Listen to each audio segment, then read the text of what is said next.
So it's clear that that we lost the poll for the scheduling of the panels, because not only we go after lunch, but also we go after Monsieur Picard. So it's a double whammy. But fear not, we have a great topic and we have a great panel to deal with this topic.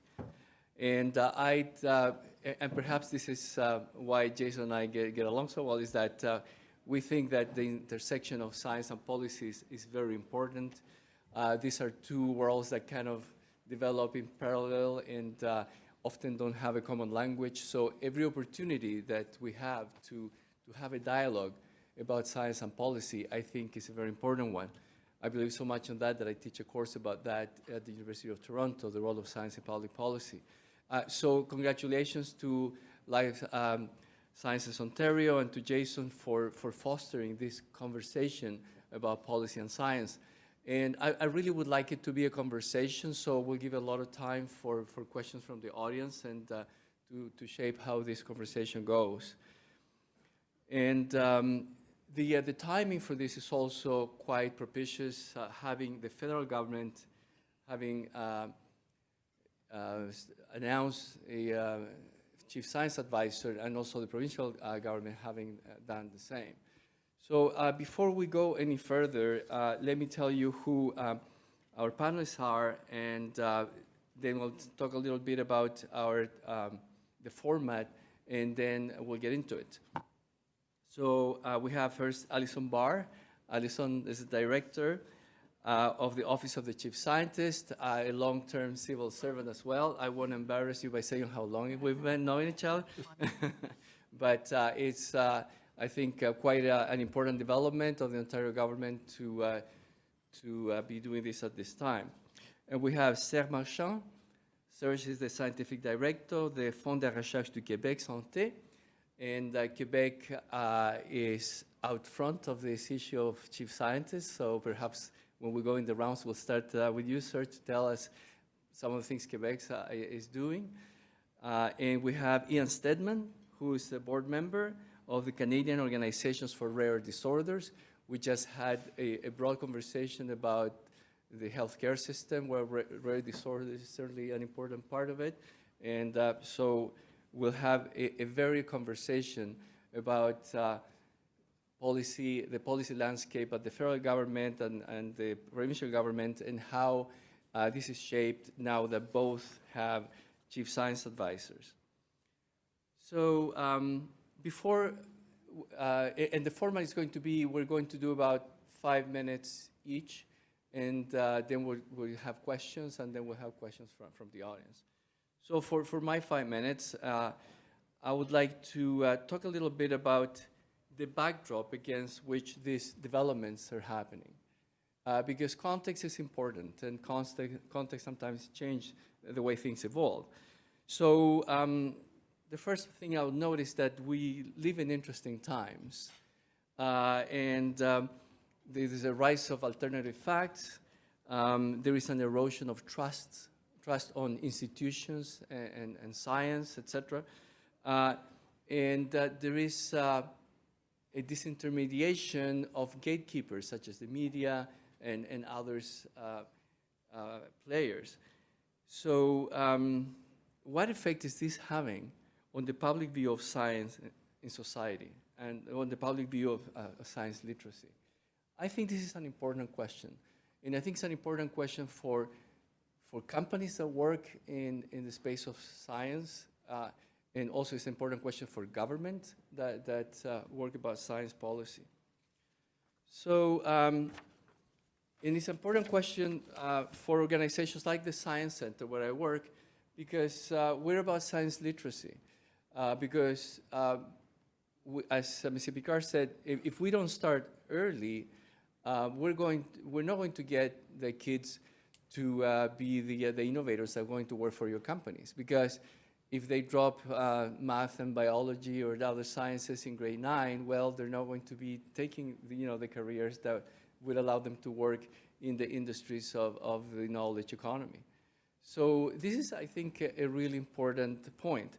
We're also interested on the attitudes of the public towards science, And it should also be important to the companies you represent because of the social license that is required to introduce new innovations and technologies into the marketplace. So we have commissioned now for the second year a survey, an internet survey on science literacy. And we then contracted this with Leger. And so they have a system where they have thousands of people that participate in different surveys. This was done with about over 1,500 Canadians across the country, more or less evenly distributed among men and women from different age brackets and income brackets. And we're not going to use slides, so I'm not going to show you the results. I'm going to comment about some of the results. But if you go to OntarioScienceCenter.ca, and under the About Us tab, you look for Insider's blog, there is a link there that will take you to the survey in its entirety. And if you're interested in this, I suggest you take a few minutes, not now necessarily, but at some point to do that. And while you do that, you can look at some of the fabulous programming that we have at the Ontario Science Center, including a talk by Dr. Julius on Monday on pain receptors and pain molecules. Anyway, so what did we find out in this survey? So I'll tell you the good news because it's just a little bit of good news first, and then we'll go into the bad news. So the good news is that between 87 and 89% of people trust scientists, educational institutions, and science centers and museums, actually came at the top, but not significantly different, to provide information about science. So that's great because trust is in short supply in society. So we have trusted institutions and people to talk about science and what it means. But the bad news are, and talking about trust, only 43% trust government to give this kind of information. And 1/3, 33%, fully 1 in 3 Canadians consider themselves science illiterate. That is to say, they don't think they have enough background to understand what's being reported about science in the media. Now, people are not usually inclined to admit, their shortcomings. So if 1/3 think that they cannot do it, so maybe that number is much higher. So that, I think, is worrisome. But what I find even more worrisome is that 43% of Canadians think that scientific findings are a matter of opinion. So there is opinion and there is fact and there is the scientific method to interrogate the natural world. So I find this really concerning because if we gotten this far, not only in healthcare, but in every aspect of our lives, is thanks to science and technology. And if we, as a society, turn our backs to it, well, good luck with all the big problems that we're facing. Climate change, feeding population, you name it. And that's why I think this intersection of science and society is so important. We can be toiling away in our companies and our labs all we want, but if the public at large is turning their backs to science and technology, then it's going to be for naught. And so we talked about the climate of alternative facts and fake news. So 79% of the people polled were concerned about the impact of fake news on public perception of scientific inquiry and discovery. So this is a concern, but I would say that it is already having an effect. And we measure this by comparing the results from this year's survey to last year's survey, where we asked people whether they thought the science behind climate change is still unclear. So last year, 40% said that they thought it was still unclear, and this year, 47% thought it was still unclear. That's a significant difference in the statistical power of the survey, and in only 1 year. And if you think the change that is happening that year, I think that this is not unreasonable to say that people feel that there is more license to say, no, that's not really, real scientific evidence, or it's an opinion, and people's opinion are more or less equally valid. So I think this is concerning, and more to the work that your industry does. 19% believe that there is a link between vaccination and autism. And we all know that this has been debunked, it's been retracted from, et cetera, et cetera. And actually the percentage is higher among millennials, which doesn't bode very well for the future. So that's a quick summary. There is more results in the survey that I encourage you to take a look at. I believe, like I said, that this is really important. So it is against this backdrop that we have the very encouraging developments of both the federal government and the Ontario government, and previously the Quebec government, naming science advisors. And by the way, both of them noted researchers, great appointments. In Molly's case, who I'm not closer because she's a member of our board, also an science outreach star. She heads the Research to Reality program at the University of Toronto. She made time, to sit on our board and advise us. So clearly, this societal impacts of science are very important to her. So we have, a situation where we have the situation in society, and we have this, I think, very hopeful and positive development. And so against that, I guess I would say, sitting as I do in an organization that is interested in science literacy, I would say that science literacy is very important, at least for the following. In a knowledge-based society, in a technological and scientific-based society, meaningful democratic participation requires a minimum of scientific literacy. Every problem you can think of has a scientific link, whether it's in environment, whether it's in protection of workers. You think of it, there is a link somewhere. And so it's necessary that policymakers are conversant in science, and scientists conversely understand policymaking. But it's also important that the public at large has a certain minimum of science literacy, because come election times, these issues are going to be on the table. And the other area where I think is very important, I mentioned it already, is the social license for the application of new technologies. And we have massive new technologies coming our way that are going to alter the way we live. Just yesterday or the day before, there was an announcement that the #1 occupation for males in Canada is truck driver. Well, guess what? In a few years, they're going to be driverless trucks that are going to have all those people out of work. What is the meaning of that to our society? How we're going to deal with that? That's a question about the interaction of technology and society, the science, technology, and society that we need to address, that this chief science advisors, I know that will be asked about. So, to summarize, and not to abuse my privilege of being the moderator here, I would say that the public erosion of trust in institutions, including science, is a very concerning development. And I think that both the appointments of federal and provincial chief scientists, they should be high in their agendas to deal with this. It's a societal issue. I'm sure that there will be, a lot of people trying to have their issues high in their agenda, but there's some kind of societal issues that need to be dealt with. And with that, I'll stop I don't know if we're close to 5 minutes, probably more, but, and maybe I'll ask Serge first since Quebec is the first one to have a chief scientist to give us his opening presentation. Thank you very much. First of all, I have to tell you, I took this job 3 months ago. Before that, I was in my lab. I was a scientist. I was happy. Everything was going fine.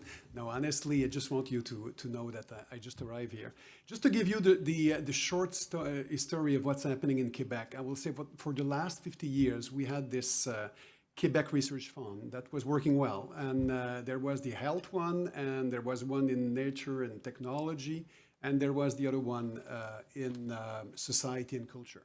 And they were, working and doing their things. And I remember as a student, I received grants from them for my study. It was marvelous. It was working well. And as a young professor also, I got a salary grant. And and we still do that. It was working perfectly. In fact, I was so happy to be there. Then when I took the job, I was a little excited because I said, wow, this is the place where this is because of this place that I was able to do all my studies, master degree, PhD, postdoc, and after that to get a job. Then it's a very nice institution. And in 2011, someone came and said, okay, we're going to change that. Now we're going to have a chief scientist that will be responsible for the three different, systems, then for nature and technology, science and culture, and health. And there's a good reason for that. I mean, we're working in silo, and we've been working in silo for a very long time. And it's important to respect that. What I mean by that is if you're a biochemist, you want to work in biochemistry. Don't ask me to work with a philosophy guy. Maybe, but maybe not. Maybe I will be really happy to stay in my lab with my student and everything. But the problem is there is a lot of people now that are not working in silo. They're working with engineers, they're working with philosophy people, they're working with different people. Just look at what's happening in informatics right now, in the new companies. They set a bunch of guys together from different backgrounds and say, what do you think of that? And they just develop on that, and it's marvelous, it's going there. But the way the program was organized, it was not working. I mean, it was not possible because I heard a lot of students and a lot of young professors saying, I'm working on a technology for health. Should I ask in the health system or should I go to the nature and technology? In fact, I'm really in the middle. And when they went to one, they said, yeah, but this is a little more nature and technology than health. Then please go there next year because, you have to wait a year. And finally they got, then it was not working well. Then Rémi Quérion arrived. And I think Rémi Quérion, probably most of you are knowing him. I think he's not here, then I can tell you that. I think he's known as much as Pierre-Elliott Trudeau. He's not just doing selfie. Everywhere I go, they say, oh, Rémi Quérion, absolutely, what a chance you work with Rémi Quérion. He's an amazing guy. He knows a lot of people. He's been around for a long time, and he's able also to, with his background in neuroscience, I have the same background. I'm a neurophysiologist. But with the same background, he was able to just go a few steps back and say, okay, now let's look at everything. Let's look at education and everything. And then we got those great news last year that we have a good, we had a good fund. It's close to 200 millions, and we got more money. I mean, we had a raise of 20%. And this raise of 20% was specifically for education, exactly what you're talking about, and also developing some specific team. For example, aging. Aging is an important problem, and there is other things, but I'm talking the specific things about our system. And for sure, what we're going to do is we're going to increase what we're doing for master degree, PhD, postdoc, and young professor also. But we want also to look at what's happening at high school. And before that, and we try to find, and we were in the middle of doing that right now.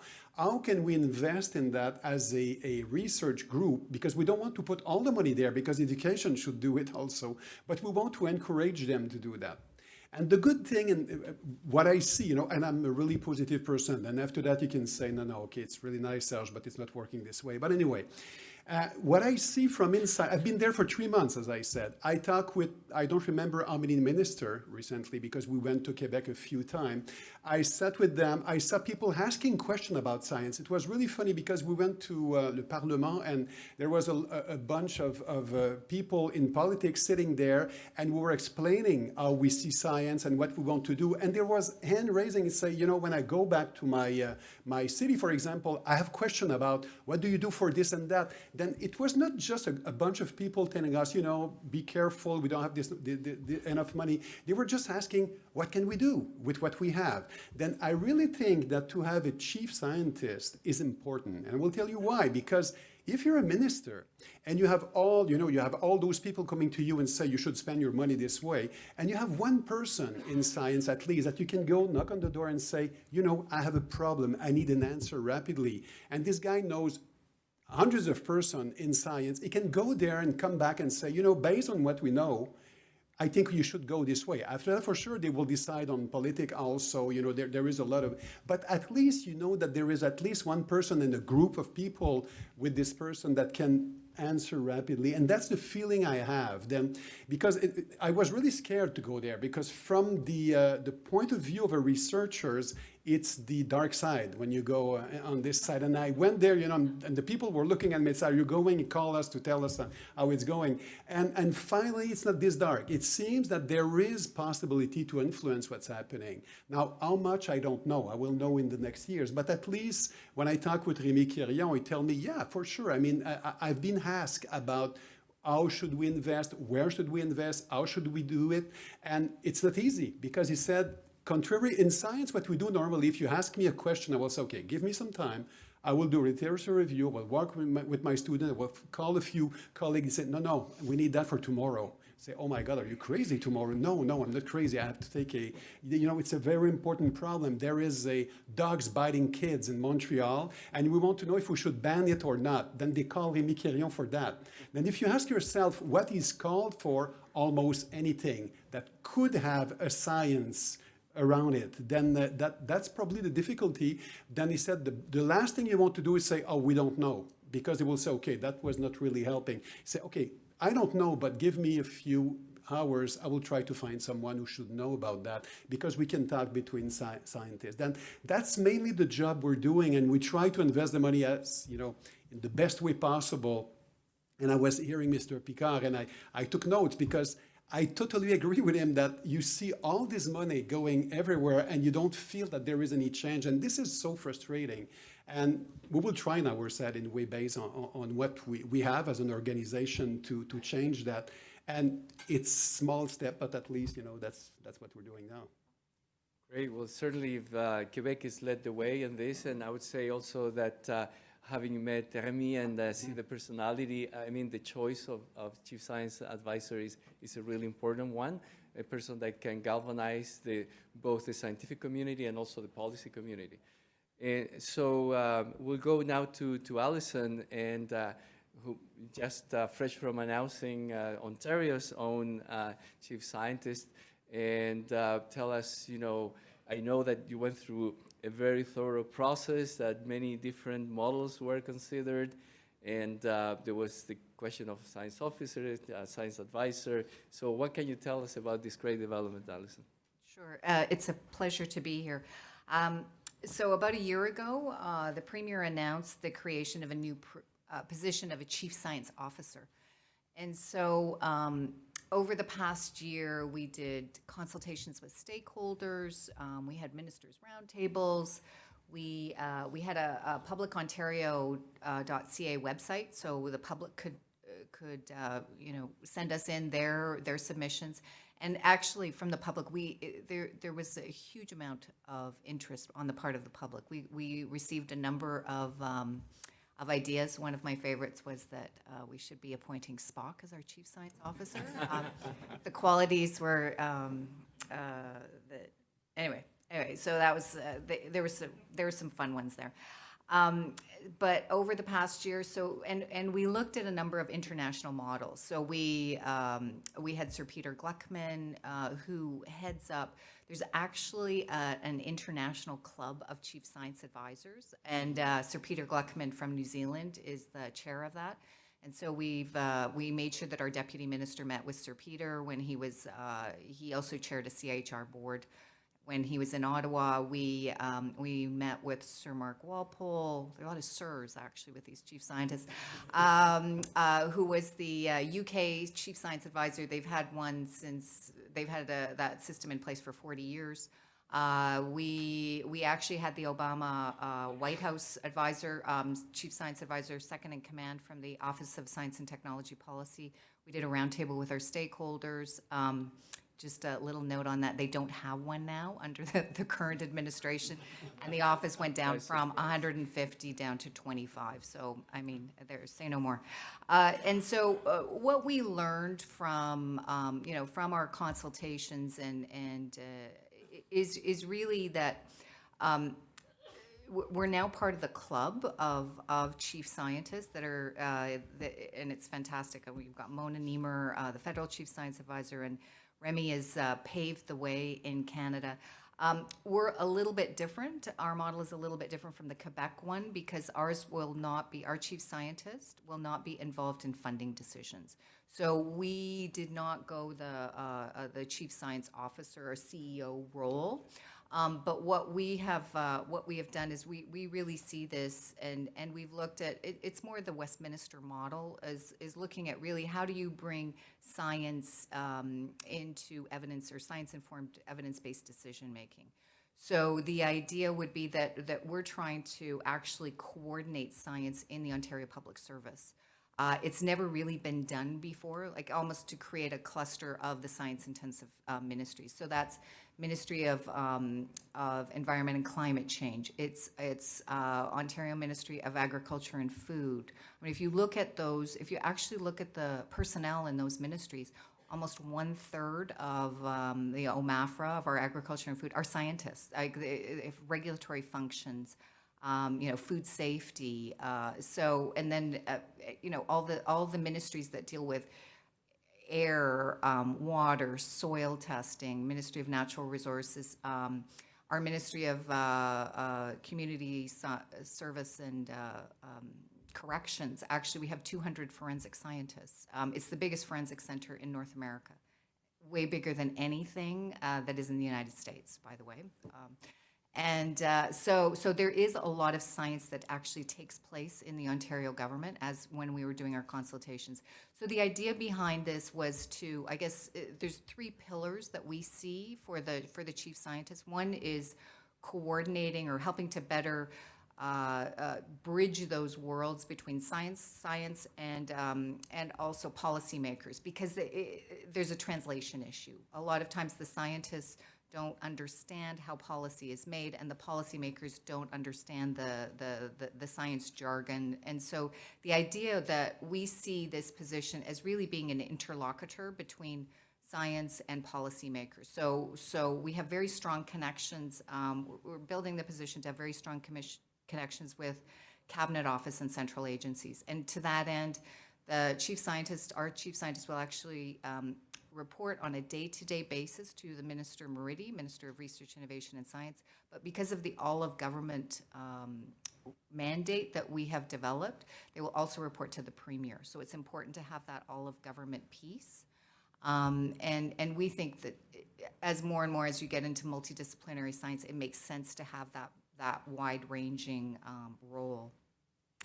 The other piece of it, which will be of interest to external stakeholders, is really bringing in the role that Serge talked about, and certainly we heard that when we talked to the White House advisor, is to be able to bring in top-level science on an as-required basis into decision making. So when we spoke to in the White House, for example, they would have John Holdren was their chief science advisor. So on the Fukushima disaster, they would have their cabinet secretary sitting around, but you would have you'd have your chief scientist John Holdren bringing in the science from They didn't know at the beginning what was happening with that. So they were able to bring in, the top-level nuclear scientists to actually provide briefs in on what was happening. And so the science is a part of the briefing. It might not be the full briefing, but it's certainly the idea of a chief scientist, as we see it, is to bring science into the room.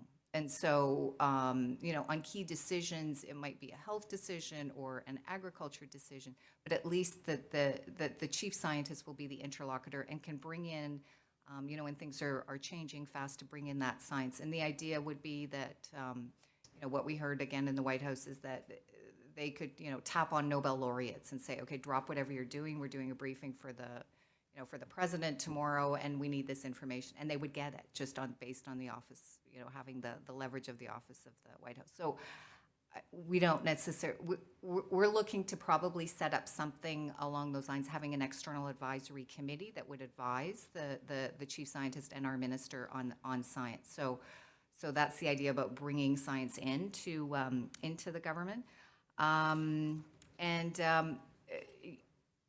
We think that there's also a big issue around science culture, and that's what Maurice was talking about. 4 in 10 Canadians believe that science is a matter of opinion.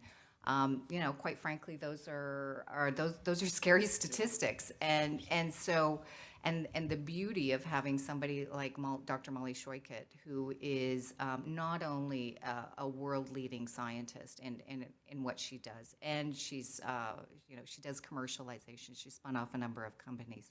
She is an incredible science communicator. She's on the board of the Ontario Science Centre. She started up Research to Reality.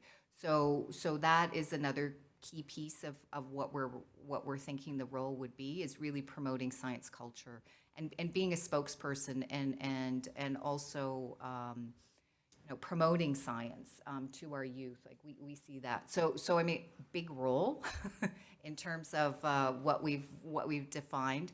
But so Molly's actually starting in January. We're trying to give her as much peace as possible so she can still kind of wind things down at the University of Toronto.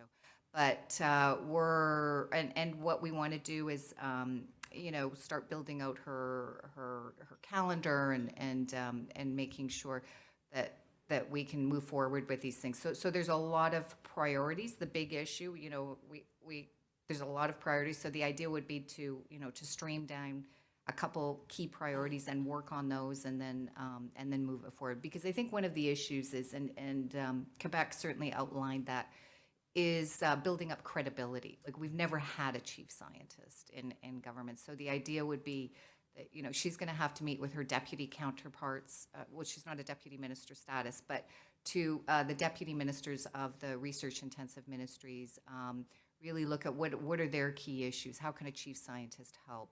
So we're going to be going on a bit of a listening tour, quite frankly, as she starts up her position. I think that's it. Thank you, Allison. I think it's great that you've been able to benefit from the experience of other jurisdictions, and I know you've really done a thorough job in looking at the pros and cons, and every model has its own pros and cons, but at the end of the day, in whatever the final arrangement you have, there's going to be, I'm sure there is already, a long list of people that want to talk to the chief scientist and to put forward their priorities and see how they mesh with the priorities of the chief scientist and the priorities of government. So in this regard, I would like to turn to our third panelist, Ian, who is a board member of the Canadian Organization for Rare Disorders. I imagine your organization would have an interest in the role of the chief scientist, and perhaps that would be somewhat indicative of the many types of stakeholders in the healthcare space or the science space that might have an interest. Yeah. Yes, thank you. So let me start by saying I know very little science. This is the right place for me. And the reason being is I'm new to my job too, but it's not a job. I was diagnosed with a rare disease in 2014. So at the age of 32, I learned that I had something wrong with me that for 1/3 of people like me would kill them by 35. But I was one of the lucky ones because there was a therapeutic, there was a medicine. Anyone work for Novartis here? There's 2 people on the list. Novartis makes a medicine that basically allows me to live a whole new life than the one I lived for the first 32 years of my life. So 2 years ago, I got involved in the Canadian Organization for Rare Disorders because I realized that I was one of the lucky ones. And I'll explain what a rare disease patient is and characterize it in a second. And that I had an obligation to kind of learn more and to be a part of the conversation about rare disease and not just go and live my life. So how many people in here, by way of hands, know someone or have been impacted by rare disease, and they know that's the language of? That's pretty good. That's higher than the statistics tend to bear out. So the Canadian Organization for Rare Disease, the way that we explain rare diseases is in Canada, we have no official definition for what constitutes a rare disorder.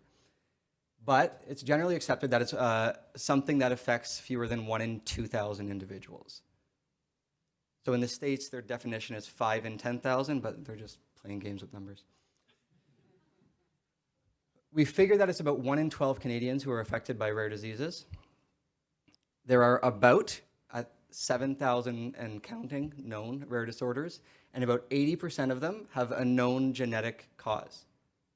So the science has been able to identify what gene has been tweaked, varied, mutated, whatever. But only 5% of those 7,000 plus have effective therapy. That's not to say that they all need effective therapies. Sometimes you can manage, you just have a disease and you manage other ways, but only about 5% of them have effective therapies. And that's a function of our R&D and how we allow therapies into this country. That's something that I'm learning about in my 2 years now learning about rare disease, and something that will be part of our conversation today a little bit too. But the takeaway from me, I think, from becoming part of this community, and it is a community, it's 1 in 12, but if you stand with people like you, I'm a 1 in a million, so I have something called Muckle-Wells syndrome. I'm a 1 in a million. If you're interested in my story, if you Google CBC, man Googles rash, that's my story. So many of you might have heard it on White Coat Black Art. It's a radio show. If I stood with the people who were just like me and said, we need attention, we need help, there'd be 13 of us standing in the room. So the idea of an organization like the Canadian Organization for Rare Disorders is to say, there's something that unites us in that kind of space, and we need to have a combined voice together. So at the end of Mr. Picard's remarks, he commented that there's a lot of work to do to still be done along the margins.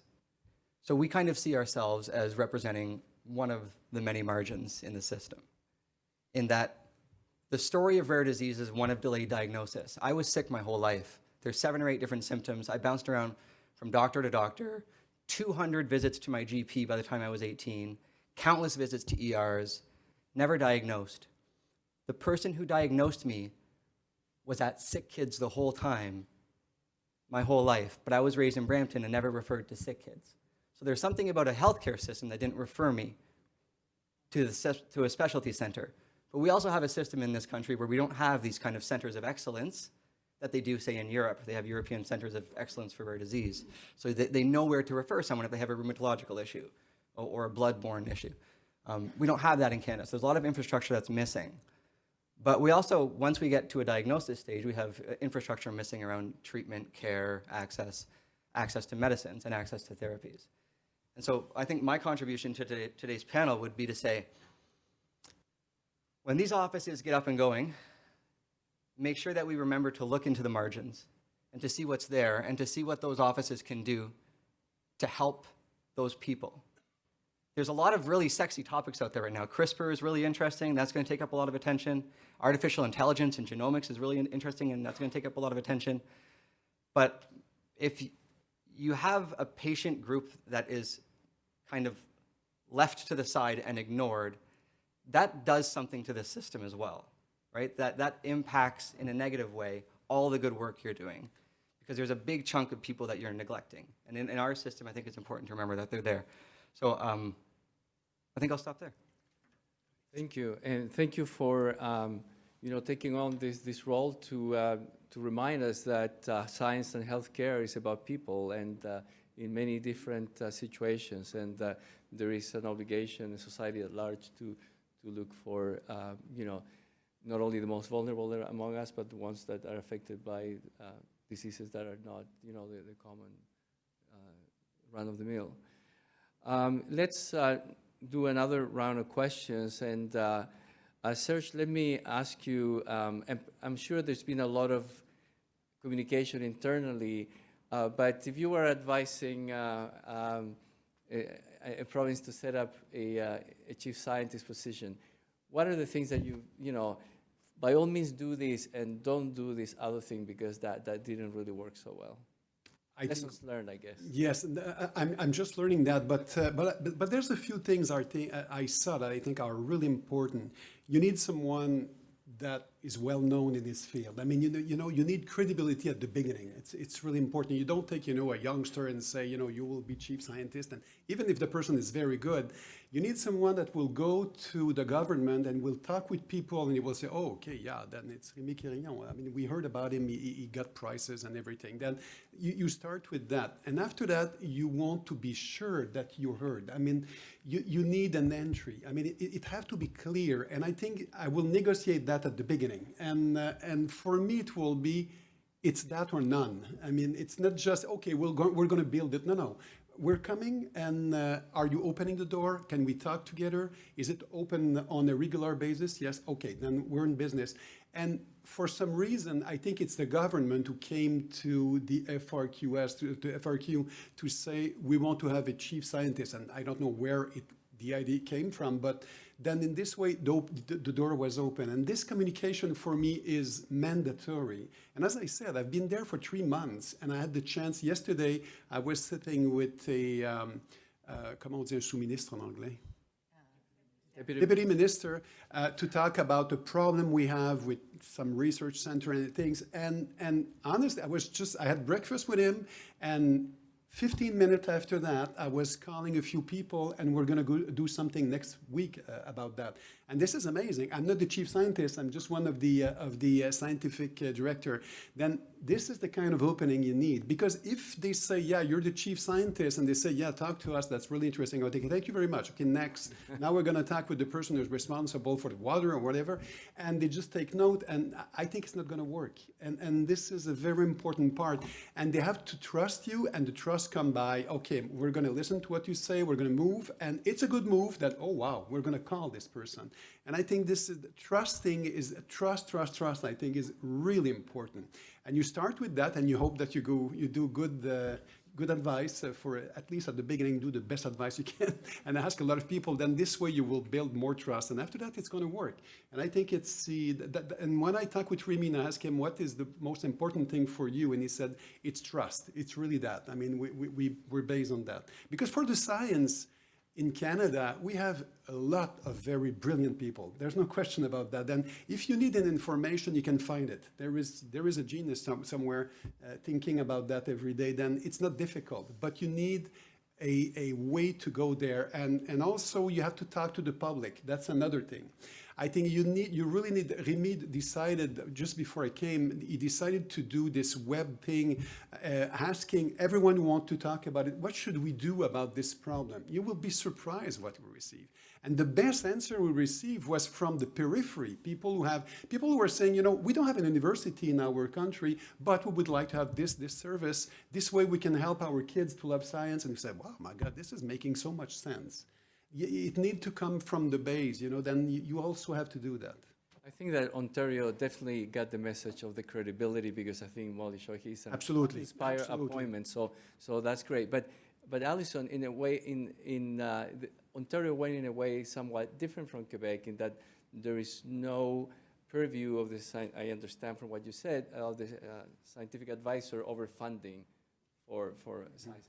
How do you think this is going to affect the effectiveness of the chief scientist, and what's going to be then top in her agenda?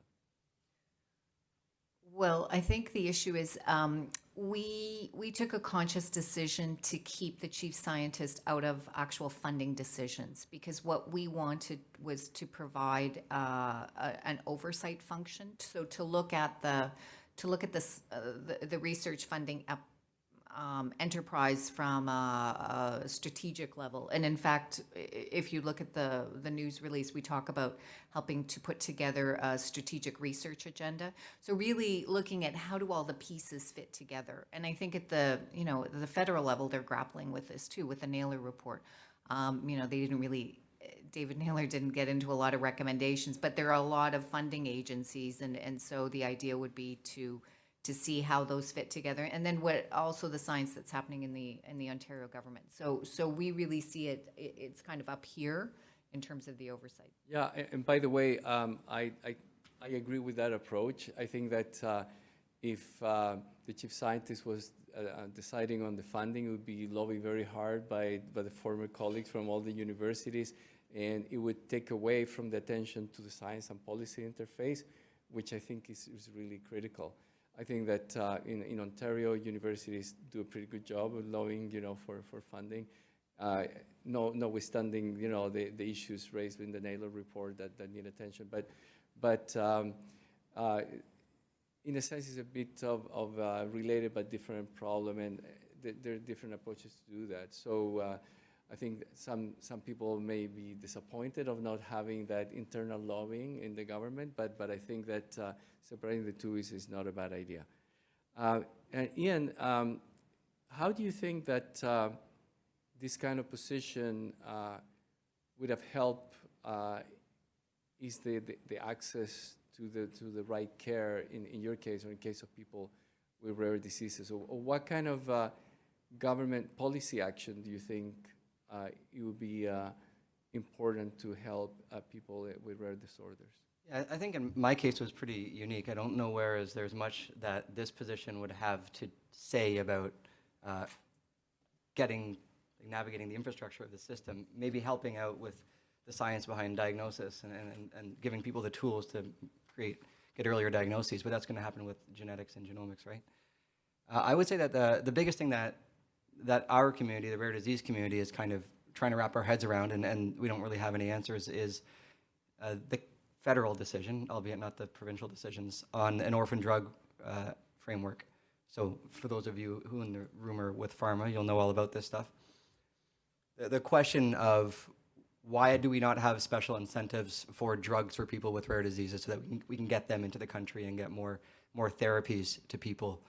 Because there are a lot, like I said, 5% of the 7,000 plus, and that number is going to grow as we get better with diagnosis. Things that were once thought to be common, are going to start to be looked at like they're more rare as they break them down into their discrete parts. So I think that's one of the biggest things for the rare disease community, is to say, how do we get more therapies into the country? And if they're not going to come into the country, how do we incentivize research in these areas within the country? And that may be something to do with IP. I don't know. It may be something to do in there, but hopefully it's a type of thing that these offices can look into a little bit more, to work with the stakeholders, the community stakeholders, and try to come up with some creative solutions to propose when they're asked those questions by governments. I think the game changer for healthcare, rare diseases, and others has been the advances in genomics. And the advances in genomics also raise a number of ethical questions with them. And the more we advance, the more we can do, the more ethical questions that come in the horizon. Is this something that the chief scientist has played a role in Quebec, will play a role in Ontario? Is this an area of interest? We'll start with Serge again.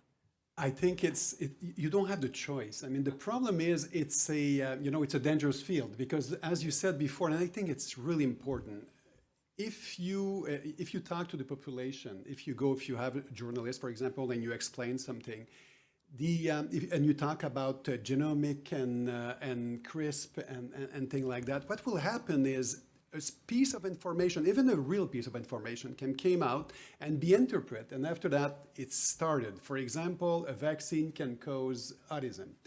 I mean, this is more, if you are, take yourself. I mean, you're looking at the news and someone says, it was nice today in Toronto and nothing really happened, and then you will just go and do your things. But if they say there was a bomb and there was something, then you will remember it. Then if you say it's because of a drug that your kids may develop a problem, you will remember that. And after that, you correct the information. Oh, by the way, there's a column at page 4, for example, saying, no, it was not true, that the paper was not good. It's finished. It's too late.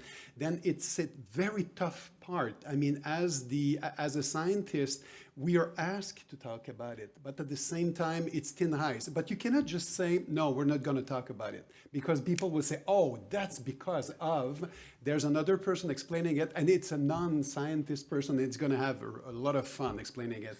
then I think we need to go and talk. We need to respond to the journalists who are asking questions. We need to go up front and take the risk in some cases. But we have to remember that we're walking on thin ice. We're still trying to figure out Molly's workload, which is, but you do raise a key point, and we do see this. It's not only a reactive role, like responding to questions from ministers on key scientific issues, but also we see this as there's probably some foresight capacity. So the idea is looking out in the future. What is synthetic biology, and there's a regulatory. There's wonderful advantages to it. In terms of agriculture and biomedical, but there's issues with regulatory pacing, right? The technologies here, and the regulation and the ethical frameworks are here. So how do we bridge that divide? How do we possibly do some thinking around what are the people that need to be at the table to help do that? And I don't think any jurisdiction has got that one right yet. People are, they're figuring it out. But certainly, we would see the need for, a foresight capacity to look at those big issues that are coming forward to make sure that some of those discussions are probably happening. Yeah, I think foresight is a really interesting area that's come of age lately. I think it was the industry that actually started doing that. I think Royal Dutch had a foresight group like 20 years ago, but now it's become mainstream, and I set up a foresight unit in the Ministry of Agriculture 10 years ago. I don't know if it's still there, but I think it's a really important capacity to develop in government. Ian, on the genomics, genetic science, etc., is your organization, or do you know of other similar organizations in constant contact with the lead researchers in the field, and how is that interaction works, and is there a place there to get into policy decisions as well? Yeah, so rare disease is an interesting case study in that, because the disease groups create their own space, and then sometimes they get together and call themselves rare diseases. But most often, you're trying to find a community space where you can share stories and help each other kind of navigate life. So I'll, just for the sake of giving a case study, mine. When I was diagnosed, I tried to figure out where the other people who have muckle wells are, and there's a Facebook group. And so some of them are there. And there was no website. That would have helped me get diagnosed earlier, because I would have been able to Google my symptoms, right? Nobody likes that when they're a physician, but that's how I got there. Dr. Google. Yeah, Dr. Google. So there's, from there, the physician who diagnosed me took an interest in autoinflammatory disorders, and now he's trying to build up a clinic at sick kids. And then one day he found a woman, Dana Philpott at U of T, who's a researcher in immunology, and he said, hey, there's this really neat area of emerging of science in autoinflammatory disorders. Maybe your lab wants to pick it up. And so we've created a community around people of mutual interest in a 1 in a million disease. And that's what happens all over the landscape, right? There's 7,000 of them, and that's what you have, a bunch of clusters of small groups of people trying to inspire the people around them to get motivated, right? So for me, there's 12 people with what I have, and to get money from pharma to build a group, I've got to incorporate and have a charitable status, but also have a full-time job and raise children. Because being sick isn't a job, it doesn't pay. But it's a full-time job in the sense that it requires everything out of you, especially if there's no treatment or no cure, or you have a child. I have a child, and it's because of her that I was diagnosed. It's because she was born sick that I started looking again and started doing the work. But now she's a little girl at 5, starting at 2, she's the youngest person to take this medicine, cost $100,000 a year. She has to take it for her whole life, and it's an immunosuppressant. So my job in life now is, A, to try to put a roof over her head, but also to try to take her life and change it so that at some point she doesn't have to take that medicine and feel like she's different than the kids that she goes to school with. Yesterday morning, a nurse came to our house at 7:30 in the morning to give us both a needle.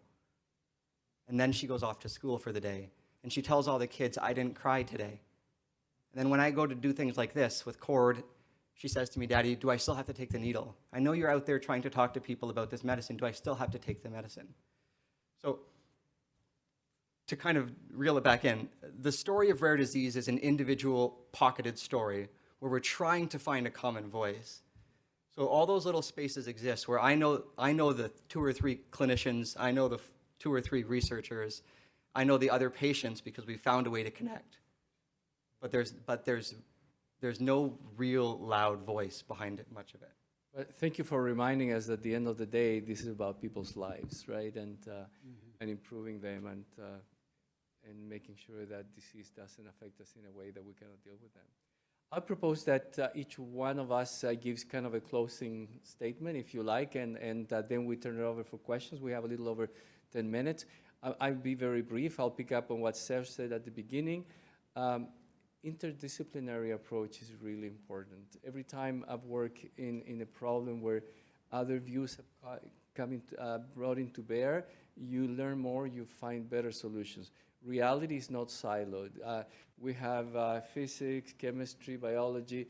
Reality, everything is mixed together, and to solve the problems, you need all these different views. And I hope that will be also part of how this Office of Chief Scientist works.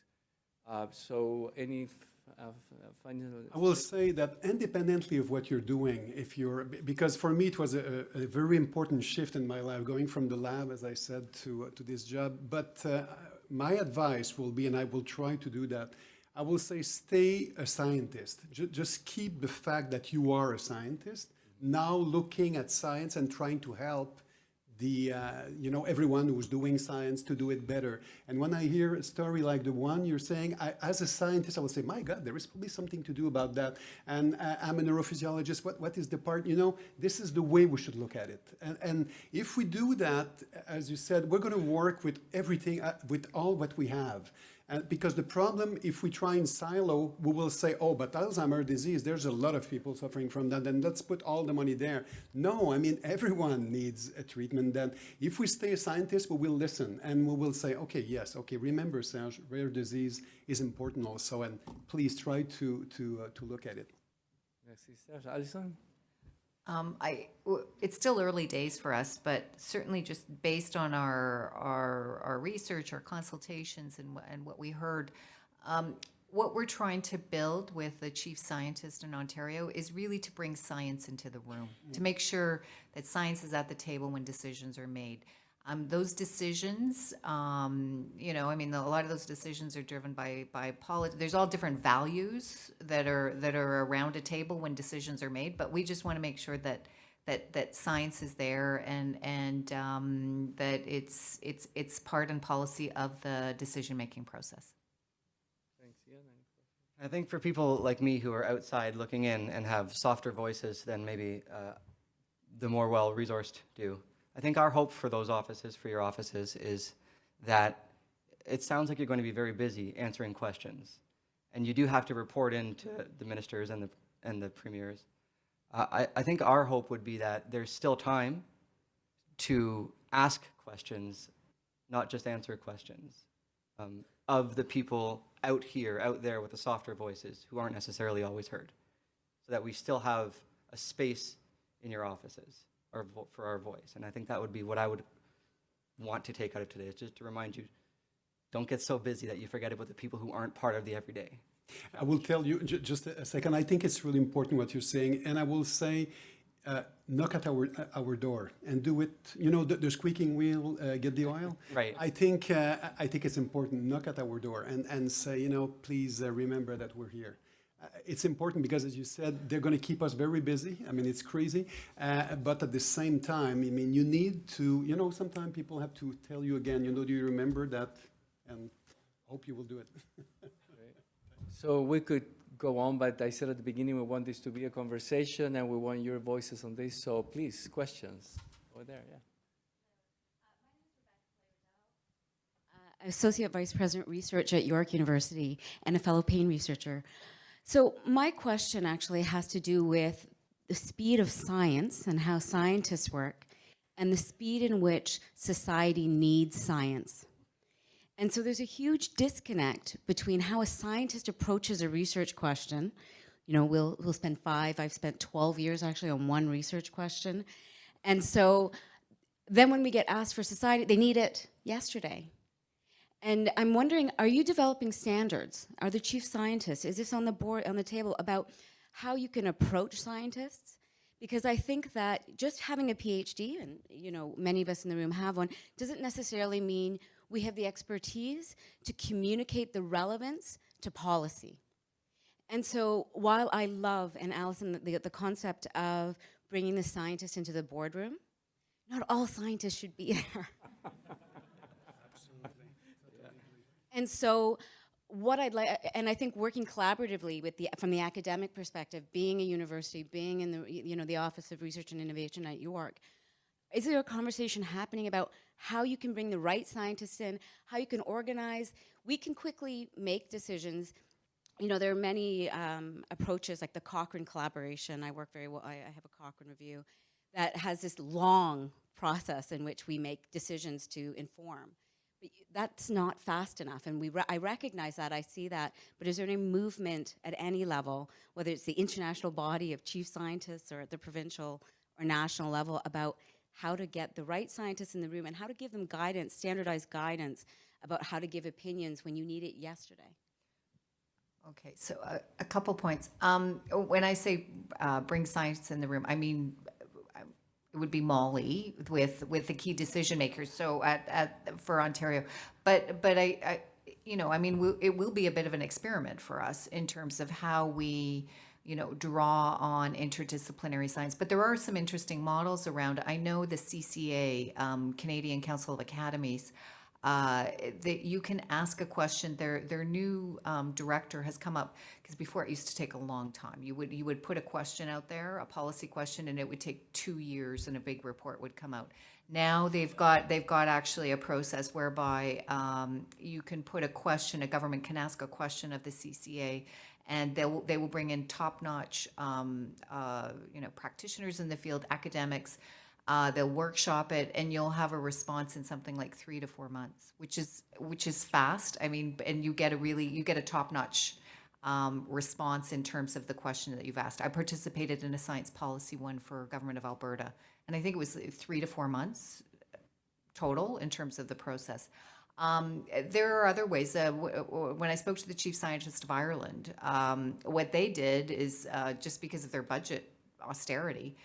When they get asked questions, you know, they didn't have a huge staff. So what they would do, his name is Mark Ferguson, what they would do is they would just, they had a capacity whereby they would just bring in the top science, the top, you know, the highly cited reports, and then they would do maybe a small summary. But so they didn't go out and do it themselves, but they had enough expertise to bring the stuff that was off the shelf to answer those kind of questions. So there's various mechanisms and ways to bring science, I guess, you know, into government, into policy making. And I mean, those are just a few, but we're certainly open to hear others.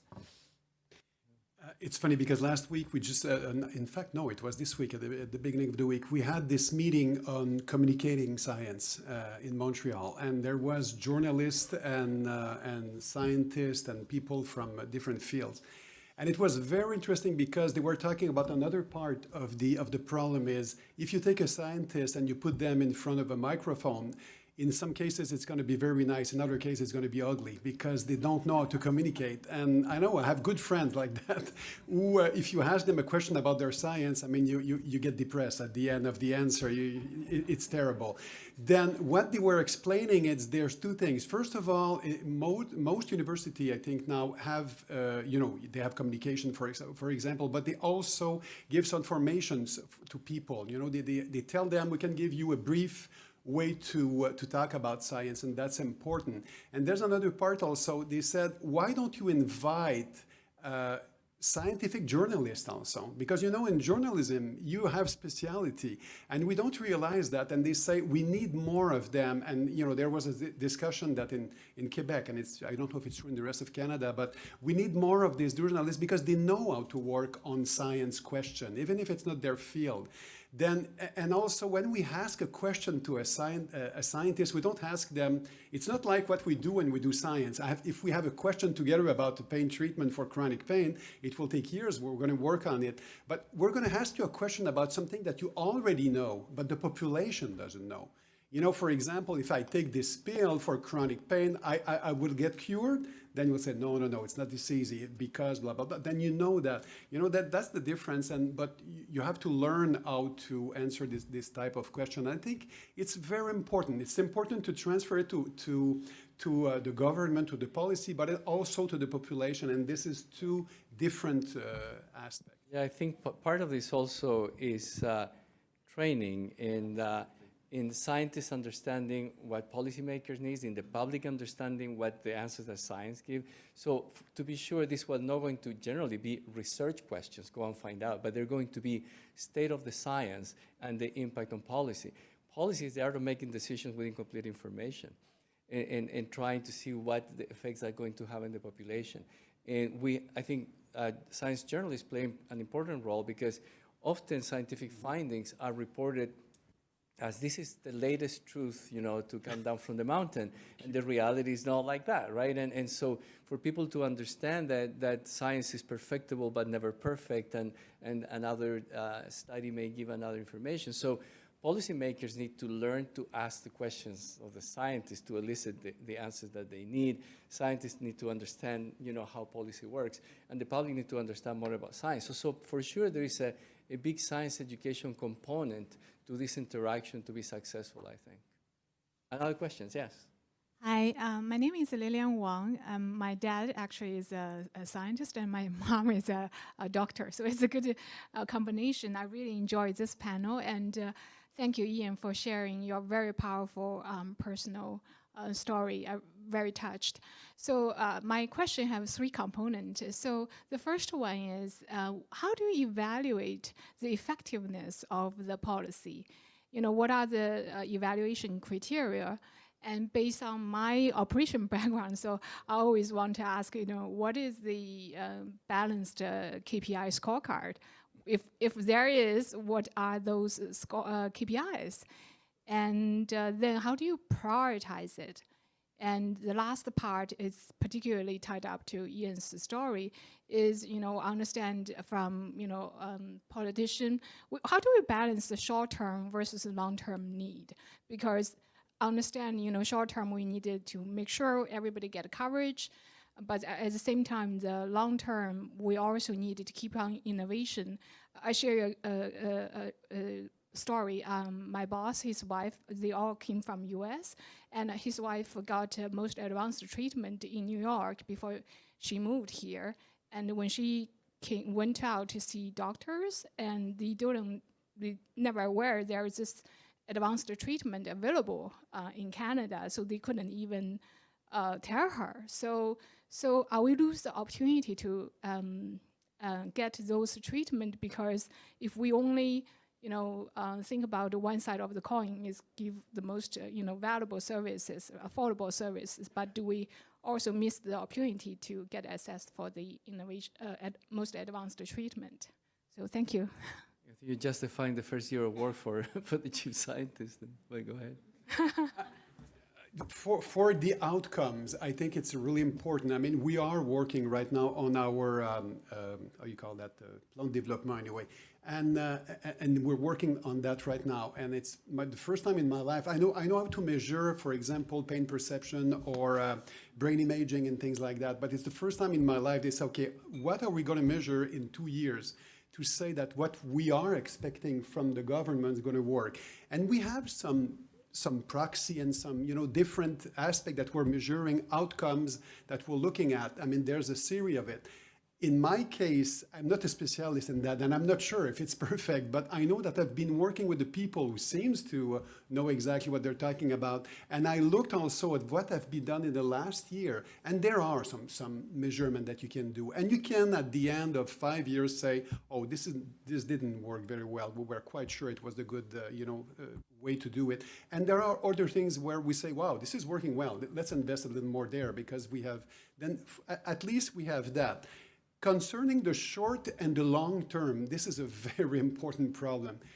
When you go and you talk to the government and you say this is an investment for 10 years and they've been elected for 4 years, they would look at you and say, oh yeah, that's quite interesting. But at least we were able to convince them to the last time when we got this Quebec initiative to have it for 5 years. And they knew that they were gone in 4 years, then at least, you can push a little. But I agree with you totally that this is a problem. This is a big problem. For example, in health, and you said it, Mr. Picard, it's so important to work on prevention. I mean, prevention, everyone knows it's important, but there's not a lot of research on prevention. First, because for a researcher working on prevention, you say, okay, I'm going to do something in babies and I will look in 20 years if they're good. You won't get a lot of grant for that. It's really difficult, but it's the most important part, and that's a problem. I don't know how we will solve it, but it's a problem.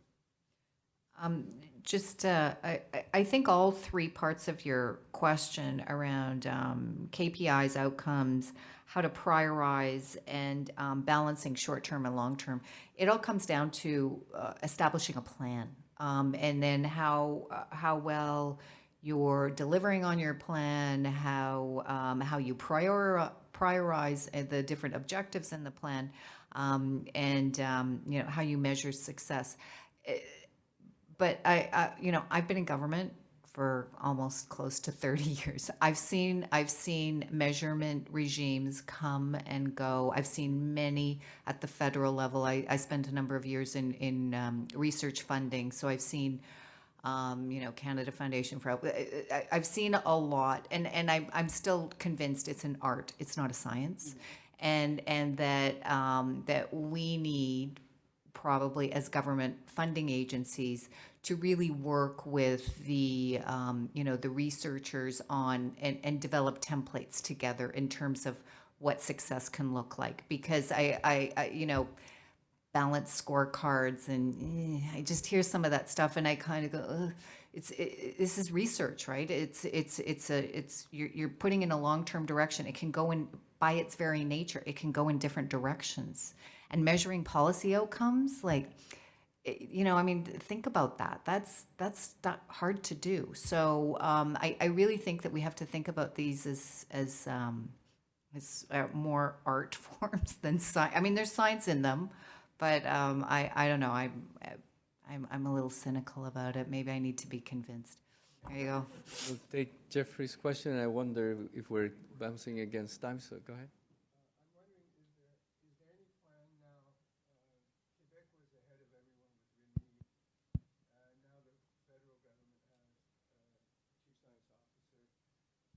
Now the federal government has one, and now Ontario has one. I think there's another one somewhere in the country, but I'm not Yukon. Yukon, right.